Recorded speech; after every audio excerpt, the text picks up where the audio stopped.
등잔대를 말씀드리면서 시계 위의 아몬드라고 하는 부제에 대하여도 말씀드릴 예정이고요. 이번 영상에서는 상과 등잔대와 분향단과 향로 등 회막 안쪽 성소의 집계에 대해서 보도록 하겠습니다. 상 또는 떡상은 그리스도의 몸된 교회를 상징합니다. 채를 넣는 고리가 아래쪽에 붙는다고 했는데 대부분의 모형이나 그림이 고리를 위쪽에 붙였더라고요. 보시는 사진은 티투스 황제 때 로마가 예루살렘을 약탈하는 장면을 새긴 부조입니다. 예수님을 상징하는 아카시아 나무와 금박에다가 왕관이라는 의미의 금태를 둘렀습니다. 번제단에서 말씀드리지 않고 넘어갔는데 4개의 고리와 2개의 채가 있습니다. 고리를 타바아트이라는 단어로 표현했는데 고대에 계약서 날인할 때 사용하던 도장반지, 시그넷 링을 말합니다. 그래서 4개의 고리는 삼위일체 하나님과 피조물의 언약을 의미한다고 합니다. 2개의 채도 아카시아 나무에 금박을 씌워서 그리스도를 상징했는데 율법과 은혜의 그리스도를 상징합니다. 주님은 정의의 왕이시며 평화의 왕이시죠. 금태는 상 위의 기물을 보호하고 손바닥만한 턱 또는 틀은 상의 모양을 잡아주기 때문에 주님께서 교회를 보호하시는 것을 의미합니다. 레위기 24장에서 상 위에 진설병을 올리라고 하셨어요. 12개의 떡을 6개씩 둘로 나누어 순금 위에 올리라고 하셨는데요. 12이라는 숫자를 어떻게 이해해야 하는지 볼게요. 갈라디아서 3장 28절 말씀에 유대인과 헬라인, 종과 자유인, 남자와 여자가 예수 그리스도 안에서 하나가 된다고 하셨어요. 숫자 6으로 표현되는 유대인이나 헬라인이나 그 어떤 집단도 그 자체로 완전함을 이루지 못해요. 오직 예수 그리스도께서 우리와 함께 하실 때에 우리는 서로가 완전함에 이르게 되고 하나가 되는 거죠. 떡 위에 향을 올리라고 하셔서 향은 주님께서 받으시고 떡은 제사장들에게 먹으라고 하셨습니다. 하나님께서 교회의 기도를 들으시는 것과 성도들의 교제, 성찬을 의미합니다. 메노라라고 부르는 등잔대를 상 맞은편에 놓으라고 하셔서 상을 비추게 하셨어요. 교회를 비추는 그리스도의 말씀과 성령을 상징합니다. 순금 1달란트를 두드리기만 해서 만들라고 하셔서 절대 쉬운 작업이 아니고요. 이 그림처럼 세밀하게 만들기는 어려웠을 것 같습니다. 먼저 야렉이라는 허벅지라는 뜻의 표현이 나옵니다. 우리말 성경에는 밑받침으로 번역했고 영어 성경은 손잡이라는 뜻의 샤프트로 번역하고 있습니다. 아브라함이 자기 종에게 이삭의 배필을 데려오라고 시키면서 자기 허벅지에 손을 넣고 맹세하게 하는 장면에서 이 단어가 등장합니다. 아브라함은 이삭을 통해 단 한 사람의 후손 그리스도에 대한 약속을 받았고 그 약속을 위해 자기 허벅지에 손을 넣고 맹세하게 합니다. 허벅지는 그래서 그리스도에 대한 약속의 상징이고 여기에서부터 등잔의 줄기가 뻗어나옵니다. 인자와 같으니 곧 그리스도께서 7촛대와 횃불의 가운데 계시는 모습이 요한계시록에 나옵니다. 이 가운데 줄기를 이스라엘 사람들이 샤마쉬라고 부른다고 하는데요. servant candle, 종이 되는 등이라는 뜻입니다. 우리 주님은 섬김을 받으러 오신 것이 아니라 섬기러 오셨다고 하셨습니다. 그래서 예수님께서 메노라라고 하는 등잔대의 가운데 서신 것을 다시 한번 볼 수 있습니다. 곁가지 6개에 각각 3개씩 잔 모양의 꽃봉오리를 만들고 가운데 줄기에는 4개, 다 합해서 22개의 꽃봉오리를 만들라고 하셨습니다. 모세가 성경을 기록할 때 히브리어의 알파벳 개수가 22개였고 지금도 이스라엘 사람들에게는 20이라는 숫자가 하나님의 말씀을 상징하는 숫자라고 합니다. 이 꽃봉오리는 아몬드 꽃이 맞고요. 비슷한 종이라고 해도 살구나 감복숭아로 바꿔서 부를 수는 없을 것 같습니다. 아몬드는 시간을 초월하는 하나님의 약속을 상징합니다. 예레미야 1장입니다. 하나님께서 예레미야에게 뭐가 보이냐고 물으시고 아몬드 꽃이 보입니다 했더니 잘 봤다. 내 약속이 지켜지는 것을 보겠다라고 말씀하세요. 아몬드 꽃이 샤마쉬라는 단어가 지켜보다라고 하는 단어에서 유래했다고 합니다. 등잔대 장식으로 들어가는 것도 아몬드 꽃이고요. 아론의 지팡이에 핀 것도 아몬드 꽃입니다. 아몬드 꽃은 우리나라의 개나리처럼 봄을 알리는 꽃이에요. 아몬드 꽃은 1월이면 벌써 우미 트기 시작해요. 2월에 꽃이 펴요. 벚꽃이랑 좀 비슷하게 생겼죠? 4월에서 5월이면 매실처럼 생긴 열매가 맺혀요. 복숭아라면 이 상태가 열매겠죠? 근데 이걸 열매로 쳐주지 않아요. 그린 아몬드라고 부르는데 덜 익었다는 뜻이에요. 과육에 해당하는 부분이 말라서 없어져야 속씨가 익어요. 10월이나 11월에 가을 추수가 끝난 다음에 보면 이렇게 과육이 다 말라버리고 복숭아 씨 같은 게 드러나요. 이 상태가 열매인 거예요. 이거 깨서 속씨만 먹는 거죠. 그런데 아론의 지팡이에 1월의 새순부터 시작해서 꽃이랑 11월의 열매가 한 가지에 맺혀 있어요. 죽은 나무에 싹이 난 게 문제가 아니에요. 하룻밤 사이에 가지의 한쪽은 한 달의 시간이 흘렀고 한쪽은 1년의 시간이 흘렀어요. 생각해보세요.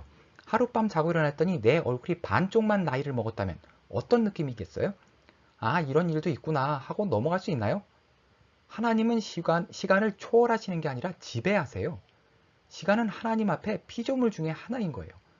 하나님은 시간이 필요하지 않으십니다. 그런데도 오래 참고 기다리시는 것은 우리를 사랑하시기 때문입니다.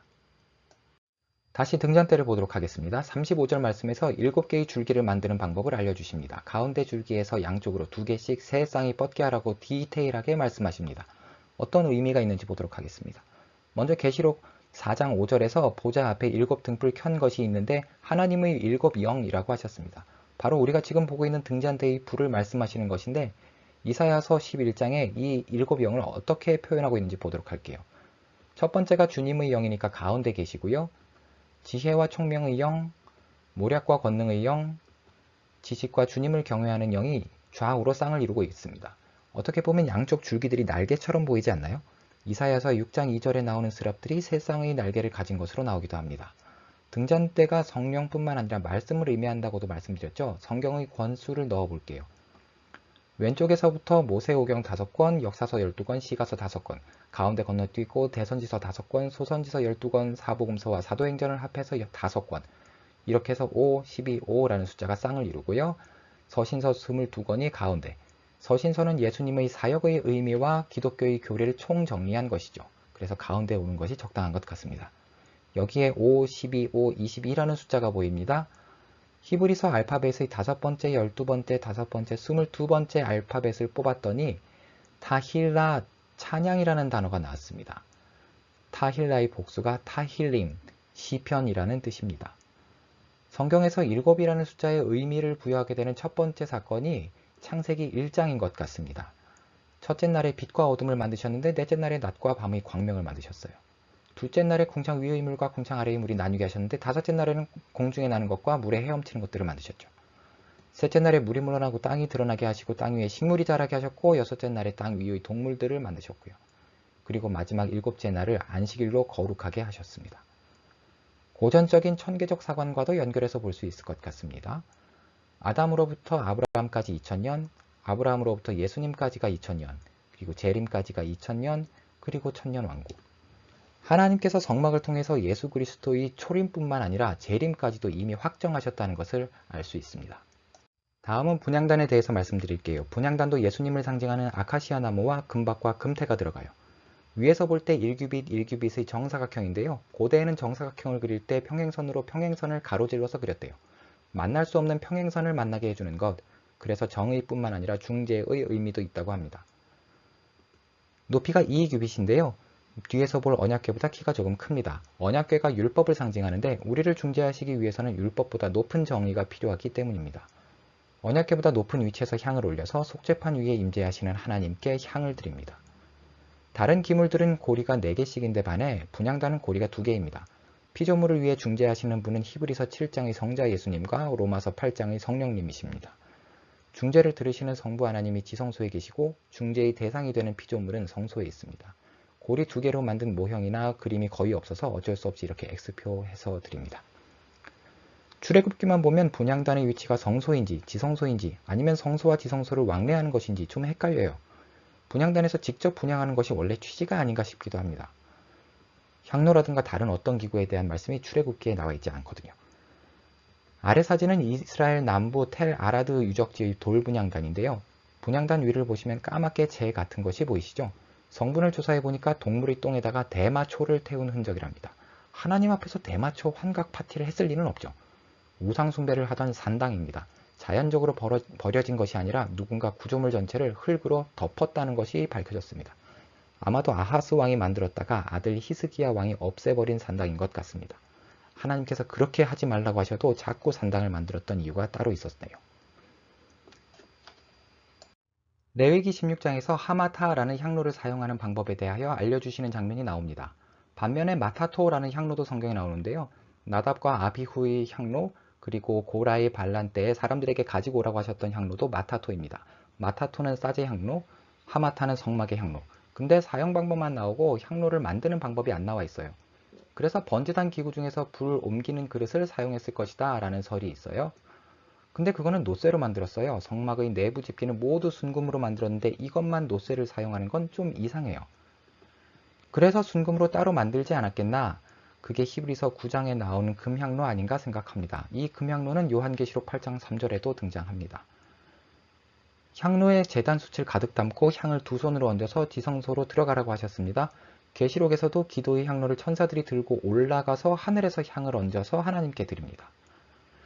우리가 드리는 기도가 예수 그리스도의 몸을 상징하는 휘장을 지나서 하나님께 드려집니다. 이 땅의 교회로부터 하늘에 계신 우리 아버지께로. 여기서 잠깐 나답과 아비후의 사건을 보도록 하겠습니다. 레위기 10장에 보면 하나님의 말씀대로 하지 않은 세 가지 행동이 보여요. 나답과 아비후가 자기들의 향로를 가져갔다고 해요. 성막에서 사용하기 위해서 만든 게 아니라 싸제 향로예요. 한 개가 아니라 각자, 그러니까 두 개를 가져왔어요. 각자 집에서 쓰던 향로를 가져갔으니 집에서 쓰던 숯을 가져간 건지 어쨌든지 제단의 숯은 아니래요. 하나님께 드리는 것을 구별할 생각을 전혀 안 했구나 하는 것도 문제지만 저는 개인적으로 이들이 각자 향로를 올린 부분이 이해가 안 돼요. 가인과 아벨을 흉내낸 건가요? 경쟁하듯이? 하나님께서 누구의 향을 받으시는지 보자, 뭐 이런 건가요? 이 일이 있은 후에 레위기 16장에 좀 낯선 속죄 예식이 나와요. 제물로 바쳐지는 두 마리의 염소, 한 마리는 죽고 한 마리는 쫓겨나요. 가인과 아벨처럼. 이어지는 영상에서는 기름과 향 등의 성소의 소모품과 에봇과 가슴바지, 겉옷 등의 대제사장의 예복에 대해서 말씀드릴 예정입니다. 감사합니다.